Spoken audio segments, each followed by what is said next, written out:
Hello, welcome to episode 83 of No Holds Barred Pod. That's Sal Dodgson. And that's Don McGowan. Welcome back, everybody. Hello. Right, part two. Part two. So yeah, go and listen to episode 82 if you haven't listened to that already. But we're recording these back to back. So on Friday the 22nd, so we're catching up on... We've done pretty much all just reform on the last one mainly, and local election wise, isn't it? So this time I think we'll get into breaking news. Tulsi Gabbard resigned. So the director of national another intelligence, woman, I see. Another lady. Yeah, that's the three witches of Eastwick, isn't it? Pam Bondi, Tulsi Gabbard, and Christy Noem. They've all gone now. But yeah, three women. The three high-flying Tulsi Gabbard women. was kind of sober. Allegedly, yeah. She was the one that was flying around the world, like... Relative to... Having an Christy affair Noem, on for example. Private jet. Was that Tulsi Gabbard? No, it was Christy Noem. No, Was that Christy Noem was doing the banking, I'm just reading the news. Sorry. The one with the strange husband with the balloon breasts and the prostitution that's right. fetish. Yes. Yeah. Oh, well, that's interesting. So, yeah, Just normal stuff. Yeah. The last of the high-flying women in Trump's cabinet has now just gone as of right now on Friday afternoon at 6 o'clock. So, yeah, that's interesting. I've got some stuff on Trump. We'll come on to him in a minute. Or maybe we could start with America and go into Labour. What do you reckon? We can. I've got a little human interest bit. Can I do that? Because Do that first. Just in things I found interesting. I've had a bit of a rough day, to be honest. Oh, yeah, you said about this. But I've fared quite well, so that's progress. I had a really rough night last night. I couldn't sleep twice. I forgot to take my sleeping tablets. Oh, no. Which was very annoying. And I got to 3:30 and I'm like, I'll be asleep in half an hour. There's no point in taking one now. And I was still awake at 6:30. Yeah. Nodded off. Next thing I know, I wake up to the front door being banged on. Why they just didn't ring my ring doorbell? Who knows? Yes, I have that as well. Because I'm fast asleep, I wasn't thinking. I just sort of jumped up, ran downstairs in my pyjamas and looking like someone had just dug me up. And there's two bloody builders there come to do my bathroom pipes. And I'm like, nobody told me you were coming. The man only came yesterday to do the snag list. Yeah. I'm like, okay, come in. Yeah. So they come in. They're here for like two hours. They then disappear, and then there's another knock at my door, and for some reason, I've got this ring doorbell, and I'm still not used to just going, calm down, you can talk through the front door. And I jump up, and I'm like, oh, who's this now? And I thought, well, they've got me up, so whoever this is might as well get me up. So I go down to the front door, and it's a very official-looking lady with a clipboard and a thing, Lanyard. And she wasn't political. And she'd been sent from OVO because I'm behind on my bills, because, you know, that's just how it is. Yeah. And I would normally like flip and have a massive anxiety attack, and I breathed through it. And the main point of this is that she was incredibly nice, like unbelievably so. And she must have been here for 40 odd minutes. And she said, can I come in? And I said, no, you absolutely cannot come in. I'm sorry. No. I don't trust anybody. Yeah. I just don't. That's fair. I said, are you a bailiff? And she went, oh, no, nothing like that. I'm like, good, because I've had no letters. And they basically sent her to chase me because I'm 400 quid behind on my gas bill. Or Lecky, I think it's gas. I'm behind on both of them. And she said, is there a particular reason you're in difficulty currently? And I'm like, are you for real? Hello? Yeah. And ended up giving her a little bit of an education, but in a really nice way. We were getting on really well, because to begin with, I got all upset, didn't I? Because that's what I do, and my brain freezes and I start like hyperventilating, and I had to like control myself, and I did. And she said, oh, are you on the vulnerable register? And I'm like, well, do you know what? I'm on the vulnerable register everywhere, and I have been for years. And the fact that you're calling at my house and having to ask me that makes me question why there's a vulnerable register and what does it do? Yeah, for sure. What? And she said, I completely agree with you. Yeah. And then started telling me how attractive I was, which was quite odd. I don't know if she was just trying to like de-escalate the conversation. It didn't need de-escalating. It was weird. But she was just very nice. And I'd actually said to her, my PIP actually came in last night and I am genuinely going to pay like 150 quid off it or whatever today. And she said, do me a favour. She said, don't do that. You can't afford to do that. And I'm like, hold the phone. I'm sorry. What did you say then? Can you repeat yourself? Yeah. She said, no. She said, if you haven't got it spare, she said, I can tell.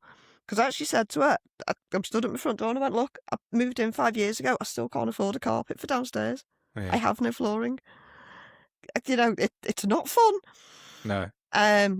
And gave her a bit of a sort of a penny lecture because she said, oh, I can tell you're genuine, but there are people who, you know, some people get thousands because they've got loads of kids and they still say they're poor. And I'm like, here we go. Okay. However, but it wasn't like, it was an exchange of ideas. And I told her what we've been doing and how, you know, I'm trying to forge some sort of career that I can cope with my body. And that I can't get help from the government to set my office up and that. So it was but it was like, I've been in debt forever and for as long as I can remember, on and off. And I've never experienced anyone that nice and kind and willing to help. Because I had to explain to her about the energy companies profiteering. And it took me the entire conversation to persuade her that the wealth gap has done this. And not because I'm trying to like, I just wanted to understand a bit more. I mean, she was already very good and she's clearly very sort of mental health trained. But she said, oh, I don't know about all that. And I'm like, I know, but people really need to. That's why they're getting away with it all. I said, she said, oh, you know, all these people have got all these. I said, do you know how much these people are making in profit on energy companies while we're all fighting each other and scrapping? That's the problem. You know, but it's just, you know, But that's brilliant to hear. Like, I mean, so she said, got a debt collector had a mini podcast. So she's just said, hold off for a bit until you're sort of a bit more in position to. No, she didn't. She said ring them or get an advocate to help you ring them. Right. She said because she offered to do it with me. I just didn't have the capacity, and I wasn't going to have her in my house on my own. I won't do anything without witnesses now. Nothing. No, fair enough. She said ring them up and she said explain your circumstances to them and just figure out how you can sort of pay your monthly with a tiny bit on top to make up for what you owe. Which I'll do at some point maybe. But what I really wanted to say off the back of that is, because I hate asking for money or help of any sort, as you know, I am so desperate to get an office up and running in my little house so I can sit there and write things and keep records and do what Don does. It's been sat there for 12 months of me trying to do it myself and I just can't. I haven't got the capability. And I need to get a man in and buy a worktop to have a proper little desk area that I can pod from and have all my be organised from and get my life sorted out and start writing properly. And so if anybody can add anything to our Ko-fi pot that can help us with that, and I mean, link. There's the link. Yeah, I'm just putting Thank the you link. very much. Yeah. And it might be the first time I've managed to do this without breaking down crying, so I guess that's progress. Yeah, absolutely. Because trust me, off camera, there's a lot of tears. Yeah, let's do that. Let's see if we can, because we're doing this for free. We don't make any money out of it. I mean, we got a bit from our Patreon, but that kind of pays for the software that we use to record. So, so chuck some money into the Ko-fi if you can and helps out. Obviously, I get everybody's broke. And if you can't afford it, if you could just share us and help get our numbers up, that to get us back in the algorithm that will bring our payday closer if it ever comes.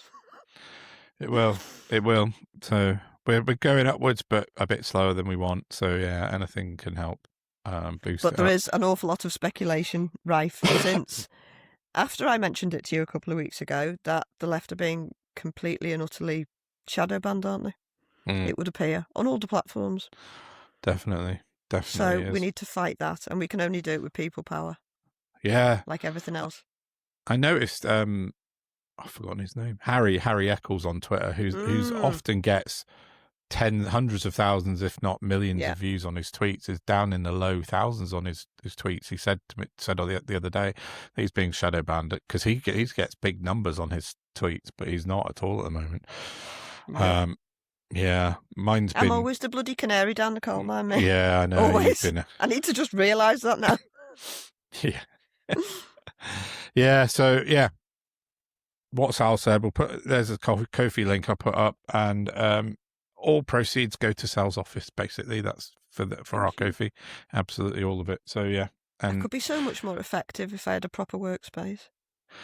Yeah, imagine what would be like if we were both. Oh, don't. It'll make me cry with happiness. Let's not, because it might still be a way off yet. Yeah, but let's try and sort that out. That would be great. So, what do you want to talk about? I've got a bit about Labour. I think we should probably talk about Labour a little bit because. Yeah, I've got a bit about Labour myself. You do your bit. Well, I split it into two this week about Andy Burnham and then about the government, because the government have done a couple of things this week which are a bit weird, I'd say. They announced some cost of living proposals in the week. Rachel Reeves did, to help alleviate the forthcoming cost of living catastrophe. I've got a hunch. Bomb us. Go on. I am lowering my expectations right now because I don't know about any of this. So are they cutting benefits? No, they're not. Some of it's good, to be fair. Some of it is not brilliant. So one of the worst things is I had to get the detail from the Sun website because their comms are so shit. Yeah, I know. That I knew it happened, and then I started searching for it this afternoon. And it took me ages to find a list of what she'd announced. And an event, I ended up on the bloody Sun website to find it. So if that doesn't tell you how shit the government comms are when they're announcing things that are supposedly good, that's quite damning indictment on their comms. But anyway, so what they've announced this week is a temporary cut in VAT rate for summer attractions. So that covers fairs, theme parks, zoos, and museums, which it's good enough. I mean, it takes a bit of VAT off, so for keeping the kids happy in the summer. So a bit cheaper. It's not a lot, is it? 20% down to 5% VAT. It's not going to make any difference by the time the cafes put the money up again. Well, this is the thing. They've said that free bus travel for children from 5 to 15 in England. They said during the summer holidays, but actually it turns out it's only just August. It's just for August specifically. Shut up. So the whole sort of 2 weeks of July. Oh my God, this is patronising. Well, that's what I'm saying. There's some good and some bad in this, and I think the way they've rolled it out is pretty bad because, I mean, there's more. Not even a stick and plaster. Well, there's more. I'll tell you about in a second. Pointing towards the hospital. It says it's going to cost about £300 million, which is fucking nothing in the grand scheme of thing that they're putting towards this. Especially. As you were just talking about the energy companies, they could have put a windfall tax on the oil and gas companies and make billions off of that right now. But anyway, they need to put a profiteering cap on everything. Absolutely. So they've announced that the 5p fuel duty, which was due to come on, the raise in duty on fuel was being cancelled until at least December. They've backed, this is a weird one, an increase by 10p a mile in tax-free mileage rates for self-employed people. So when you're self-employed and you use your car for work, you can claim, and it's always been 45p per mile, so they put it up to 55p. That's but again for the excess fuel duty. Yeah, but only for the summer again. And the weirdest one is a £120 million fund to help the ceramics industry, which is really struggling apparently. But Staffordshire. Yeah, mostly, isn't it? So but it's not brilliant, is it? It's good that some things are good, like the bus fare, but why not do it for the whole summer? Like free buses. Like someone said, why not just roll it out full stop? Yeah, that's what someone said when it was announced. Oh, they've done this to combat Andy Burnham. Like, but then the detail is it's only for 4 weeks. Like, that's not combating Andy Burnham in any way, shape, or form. It's just a piecemeal kind of like. I wouldn't even call it an entire piecemeal. It's It's half a piece meal. Scattering of patronisation. Yeah. So it's not good enough. It's just not good enough. We need a total reset.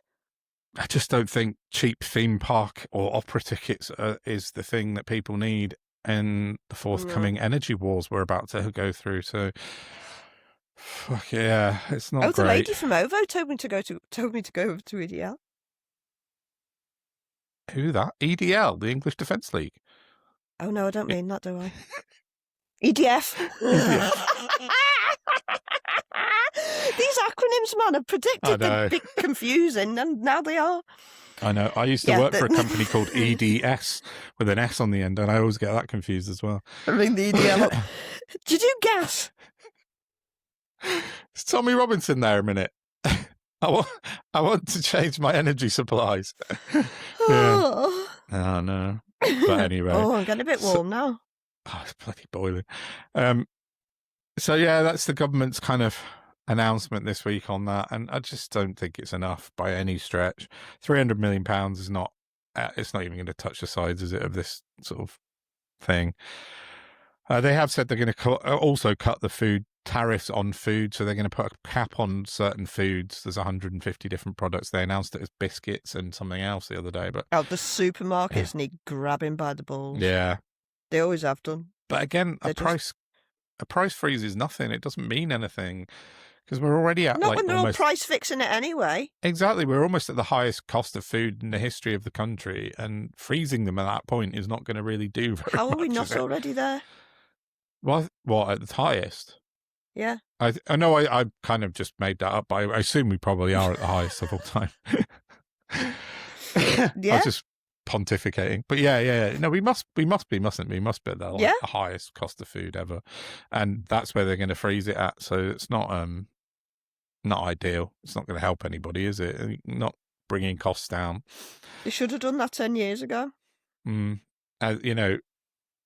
Inflation's dropped again, but this week, but it just means things are getting more expensive slightly slower than they always do, but I don't know. I can see what they're trying to do, but I don't think it's going to work because you need a total reset. Yeah, we do. The other good thing about Labour this week came out of London, though. Sadiq Khan, bless his cotton socks. Yeah, has done something that the government should be doing. Yeah, he blocked a £50 million contract with Palantir for the Metropolitan Police. Good man. Fucking absolutely top drawer work from Sadiq Khan, that is. Because the least we have to do with that pernicious kind of, what are they? Parasite, Palantir. Pernicious parasite Palantir? Yeah, that works. The better. So yeah, well done Sadiq Khan on that. That's good news. Mm-hmm. So then, what's your John McDonnell news that you were telling me about before? I messaged him the other day because I've been trying to find answers and I couldn't, and I was getting a bit frustrated. Yeah. So I took the unusual step of DMing him again. Yeah. And I just said, look, can you, well, I've said, sorry to bother you, but I can't find answers anywhere. Could I please get your comment on how Andy Burnham may affect the state of the Hillsborough law, please? Seems to me like a crucial point nobody is addressing. Yep. And he said, Andy Burnham has assisted in pressing the government to get this legislation on the statute book, and so it will be a great boost for the Hillsborough campaign. So nothing. Oh. So nothing really. So yeah. Still none the wiser. But what I know is I put the seed in a head. Yeah. That's all I can do. True. That's all I can do. I mean, he sat down with some Hillsborough families this week, didn't he? I saw in the news. But nothing really came without addressing that. No, exactly. So how long have we got? So we got about a month till the election, just under a month, isn't it? So he's going to have to crack on with that stuff. Now that they know it's a 2-horse race, it's just he's going to have to pull out all stops, including that Hillsborough stuff. I see. I think he'll fly now. Now the Greens have pulled out and Restorer join in. I don't know. Reform have got this momentum at the moment. I just don't know. They haven't. They're literally losing vote share. No, but in the locals they stormed it, didn't they? Really, but I know they lost vote share nationally. I know. But in that kind of northwest region, they're quite popular. Yeah, but as I pointed out to the Greens in the meeting, there's only a couple of by-elections going on now, so you can throw the kitchen sink at this one ward fair. and smash it. Yeah, I hope so. And yeah, I mean, everyone can do that, so. but you would hope the people with reason would have more sway. Yeah. I say reason, we're talking about genocidal Labour, but, it is where we are. Yeah, very true. The thing is with Burnham as well, last week he announced if he got to become leader somehow, he would stick to Rachel Reeves' fiscal rules, didn't he? We talked about that on the last episode. But this week he also announced that he was going to fully back. I hope he's lying. Well, this week he said he fully backs Shabana Mahmood's immigration crackdown. Yeah, it's not looking good, is it? Which is not ideal. Are we replacing the Ayatollah with another Ayatollah? Yeah, exactly. It's not change. It's just continuity. Whether he's just saying this to get in and then he'll go back on it. I don't think. This is why I think the Hillsborough Bill is crucial. Yeah, it might well be. It could be a sway. But if he goes in and backtracks on what he's promised, then he's fucked, and then they'll just get rid of another one. He's never coming home again. No, exactly. So I don't know. He'd be the first Scouse PM since Gladstone. Is that right? Yeah. Was Gladstone Scouse, was he? He's from Litherland, yeah. Fair enough. I didn't know that. Most people in Litherland don't. To be honest, I didn't find out till I was about 30. No, and my dad was no massive idea. into politics, so. Yeah. Oh, weird. Yeah, I mean, I don't know. Burnham's a bit of an enigma to me at the moment. I think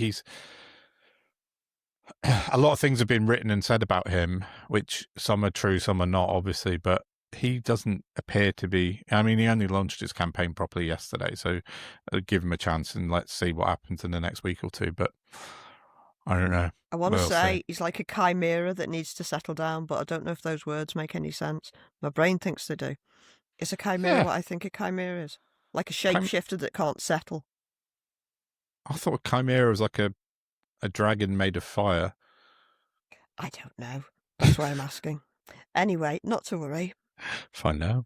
Do you know what I mean? No, it's like you're sort of waiting to see what sort of shape inside he sort of settles on. Just tell us what your platform is, please. Yeah, that's it. But as I say, hopefully, because he's officially launched now, we'll find out a bit more next week. A chimera typically refers to a fire-breathing hybrid monster from Greek mythology. It's half a lion.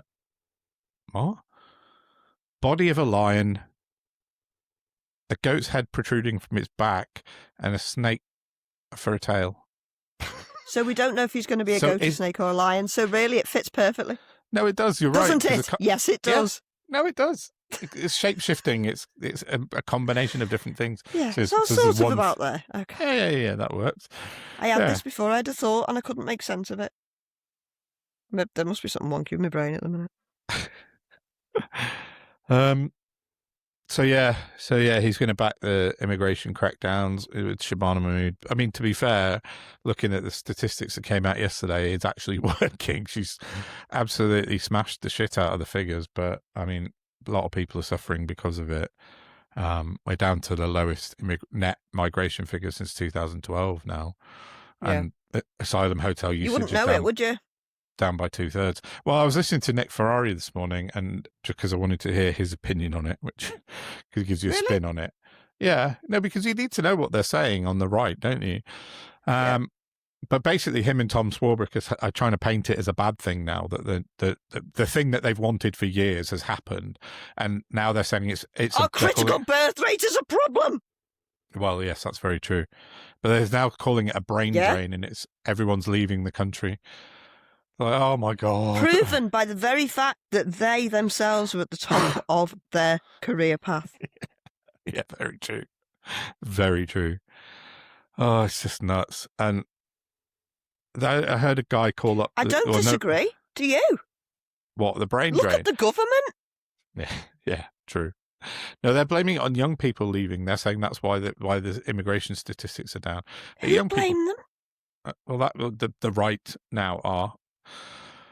But they've got what they wanted in the immigration being like stunningly low compared to what it was just... under the Tories. Nearly £1 million, not £1 million, 1 million people in a year under the Tories. It's now like 212,000. But I heard a guy call... This entire cycle of behaviour is so toxic and juvenile. Well, it is. It is. How is it still going on? Yeah, because people like the guys calling into LBC to Nick Ferrari this morning saying, "Oh yeah, well it might be good that the numbers are down, but it doesn't actually mean that anything's changed." And it's illegal migration still wrong. And you look at the figures for illegal migration, and they're through the floor compared to what they were under the Tories. In fact, small boat arrivals, there's been no small boat arrivals at all for nearly 2 weeks now. Not a single one. Like. I was shocked. Maybe it's just me, I don't know, to learn those poor 3 girls who washed up last week. I assumed they'd come off a boat. They didn't. No, they fell down a hole. It's fucking tragic. They fell down a hole? Yeah, they fell down a bit in the cliff, I think, and they got drowned. It's absolutely tragic. That is horrible. God. Yeah. No. But that Valentina Gomez, that horrible Nazi woman from America, was saying, "Oh yeah, it's people on boats," but no, it's just 3 women. I think they were out walking, and it was just a tragic accident. It's just horrible. So yeah, it's really sad. But the press didn't go to pains to explain that at all. No, they didn't. Just three women drowned. Yeah, I found that by looking at something random the other. Oh no, in fact, it was. I think it was the news agency, what we talked about last week, Dan's website, that gives this sort of non-partisan briefing that told me about that. But yeah. So yeah, that's kind of the week in Labour, really.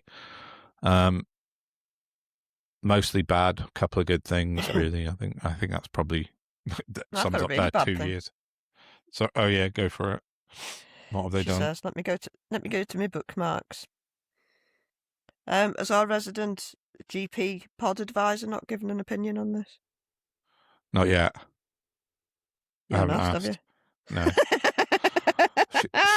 She's been at work being a GP. No, I haven't had a chance yet, but I will. Yeah, what is this that's been announced today about the fit notes? The government have produced a fit note, and if I keep scrolling, it might pop up. Here we go. It's our very first pod guest, Dr. J. Watts, tweeted. Oh, yeah. GPs will no longer issue sick notes under a government trial. People will be directed to social prescribers instead. This is peak neoliberal governance, a structural refusal to allow people to be ill, rest, or temporarily step outside a certain model of productivity. Social prescribers, who are they going to get to do that? Yeah, go on. Well, sorry. I'll talk to you about that in a second. So, The Times says GPs will no longer issue sick notes under government trial that aims to reduce the number of benefit claimants who are signed off work because of poor health. The Times understands. So GPs will no longer issue sick notes under a government trial that aims to reduce the number of benefit claimants who are signed off work because of poor health.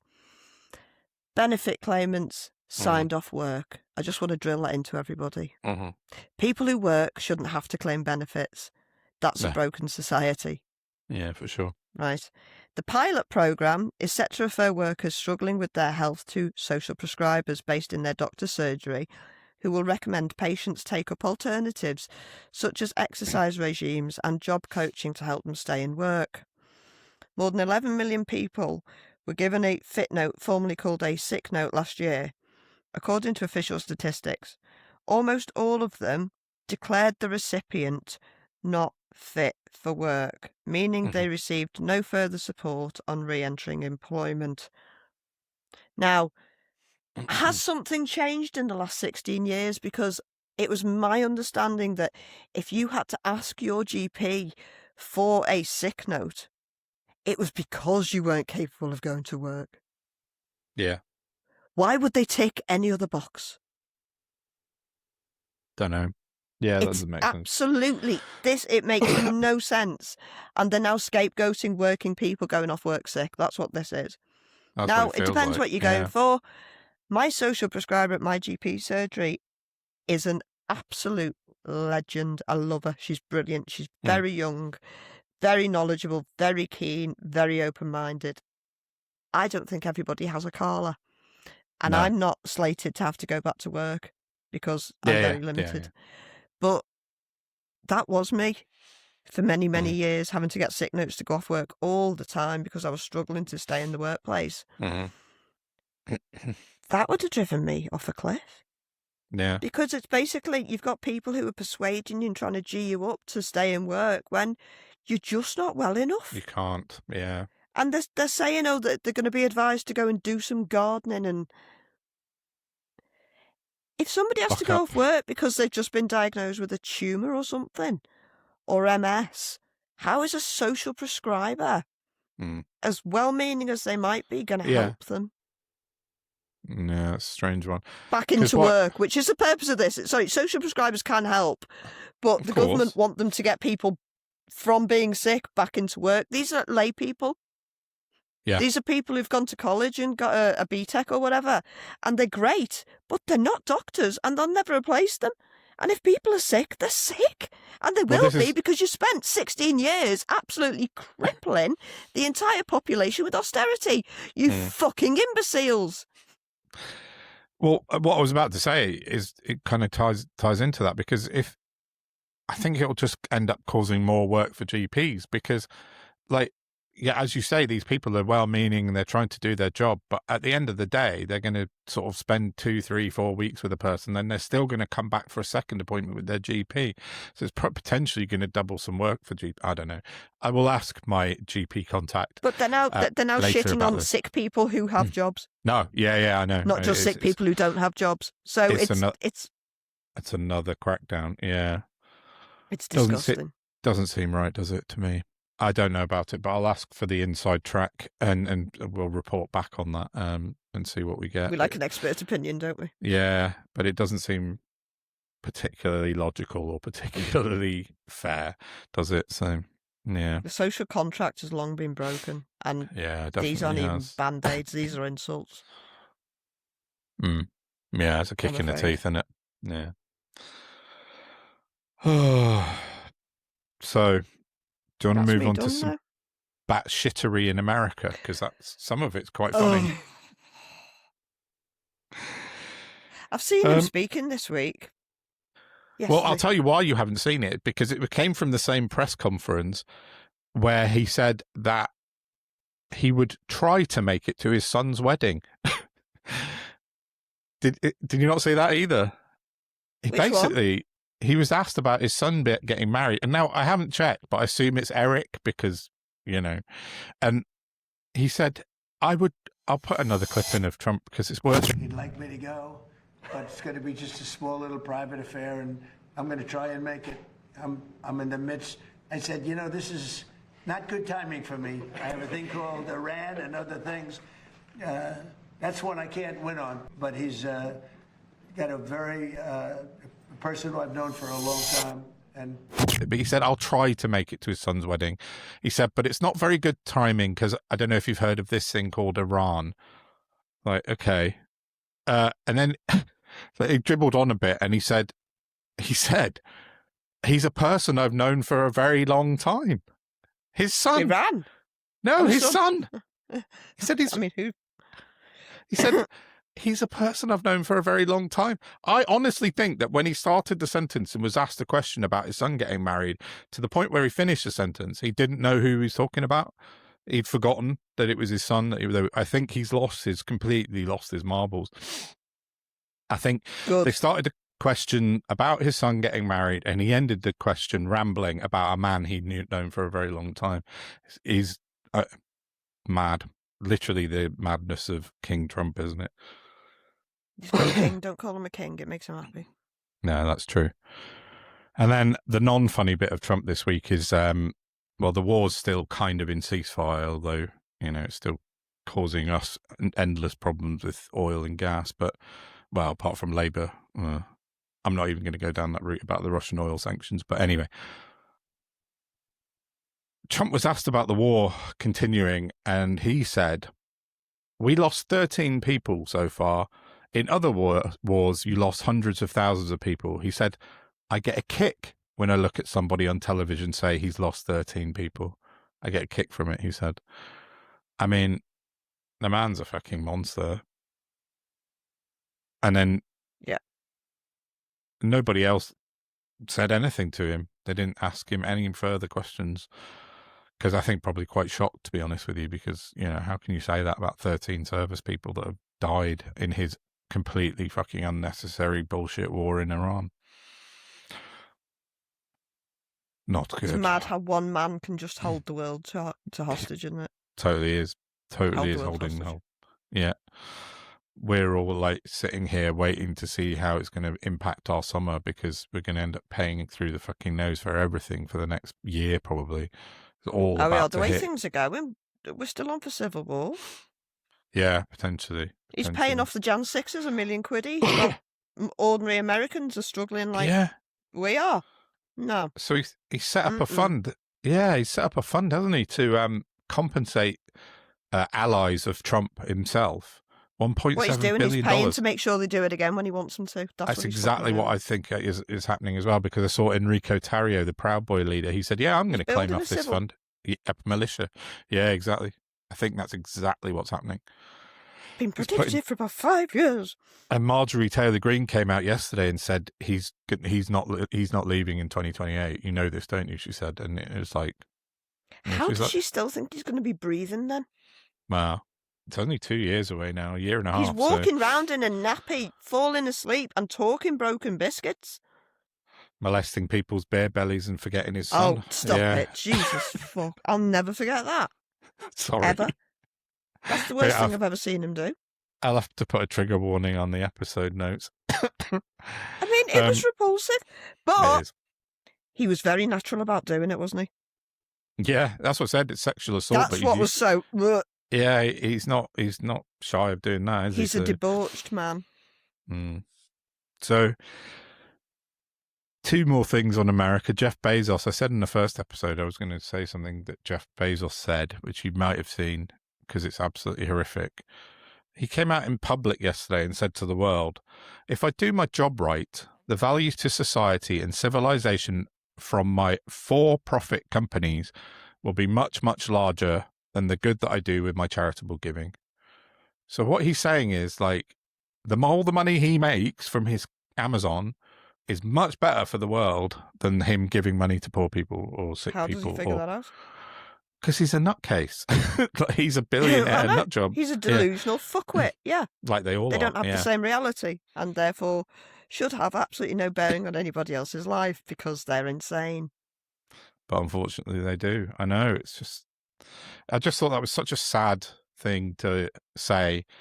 That, oh yeah, don't worry, give me more money, that'll be better for the world than if I give it all away. It's just grim, isn't it? It's There's me asking for £400 and feeling like a twat. Yeah, it's just such a sad state of affairs, isn't it? I know. I don't want money that other people need more, do you know what I mean? Yeah, I just want a bit so that I can live. Yeah, and that's like across the board. Mm-hmm. I'm never going to have like ambitions of being wealthy. I don't want that. I just want to not suffocate. Mm-hmm. Yeah, I know. It's just really, really sad. It's sad, but slightly better news. I don't know if you can see my little. There he is, Snoopy on his surfboard. Cute. Well, the owner of the music to the legendary cartoon Peanuts is suing the shit out of. He's suing Trump because Trump keeps using his music repeatedly, and he said it comes from Lee Mendelsohn Film Productions, who own the copyright to A Charlie Brown Christmas and loads of other Charlie Brown shows. And he's filed several lawsuits in the courts of New York and DC against Donald Trump for using his music. So good on him. What's he use it on? Oh, I think he's used it in videos on Twitter, social media and stuff. It's just background, like the soft piano. Yeah, that's it's sort like of jazz though, isn't it? It's yeah, like a bit jazzy. Yeah. And I think he's used it loads and loads of times because the case says something like he's... let me find a link and I'll open it. And it says that he's used it. Anyway, it just says he's used it repeatedly, and it said they've had enough of it, basically. So I hope the first of many, because 3,000 lawsuits. Yeah, God knows how many. But I mean, these musicians and artists that he just abuses need to fight back. So it might hopefully push them in the right direction if they get a positive result, because he's just so fucking rude and just nicks everyone's stuff without asking, doesn't he? So Yeah. yeah, so good on you, Peanuts. I love Snoopy, and yeah, maybe Snoopy can bring down Trump. That would be an absolute beautiful end to Donald Trump's reign.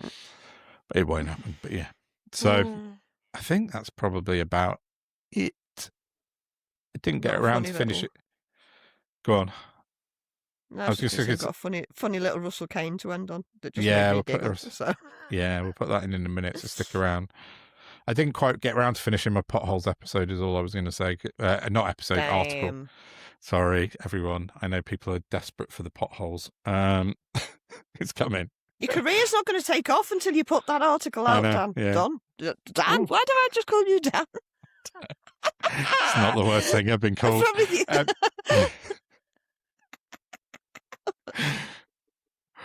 Yeah. Sorry, Don. So yeah, it's fine. Partridge, isn't it? You called me Donald last week, so yeah. I did actually shout Dan several times at Farage just for fun the other week, because we were in a car park as well. Like a drives a Japanese Mercedes.